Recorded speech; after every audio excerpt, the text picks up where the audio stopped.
You're listening to Let's Talk Creation, the science podcast that's just for you.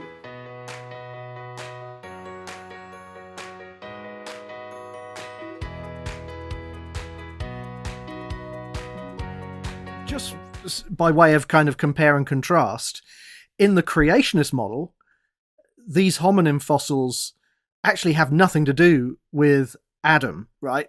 These are post-flood fossils. They're probably post-Babel fossils.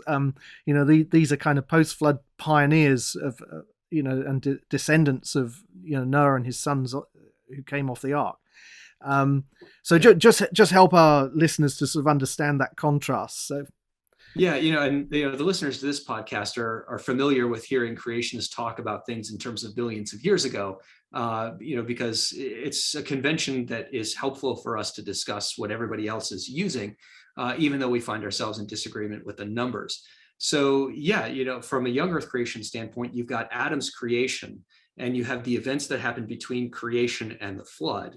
Then the flood comes around and provides the vast majority of our sedimentary record, our fossil record, with some post-flood events adding to that as well. And it's in that context of the post-flood that we have the hominid record, the record of the dispersal of people out into the world following the flood, following Babel, and those sorts of things. The Ice Age is in here as well. Later in that's towards the latter part of the human dispersal, helping us to get to places like North America and South America.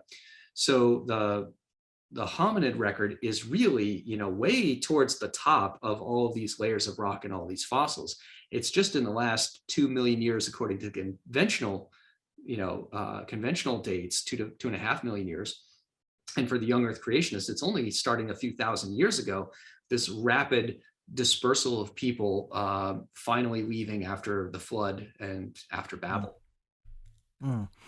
So really, that means we're going to be putting all these different species as varieties of people that are migrating around and eventually meeting each other, sometimes having kids with one another, sometimes wiping each other out in a very different sort of fashion. So we're not arguing about necessarily the sequence of events that we're seeing in these layers. We're arguing about the timing of it all. Yeah. And really, I mean, this kind of underscores the point that as young age creationists, we think that the theistic evolutionists are actually looking for Adam in completely the wrong place, because they're trying to find him in a timeline that is essentially post-flood, post-Noah, post-Babel. And that's right. not the place where you're going to find Adam, right? So just so that our listeners kind of understand that. And so in that way, I think Craig is closer to right, although he's looking for Adam. He's actually on the path back towards Noah. Yeah. Because right. the record of hominids prior to the flood, we just don't have.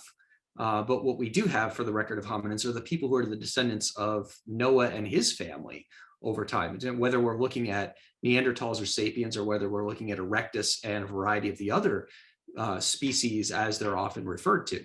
So for us as young Earthers, we're looking at all of this as post-flood. We're not looking for Adam in all of this. Right.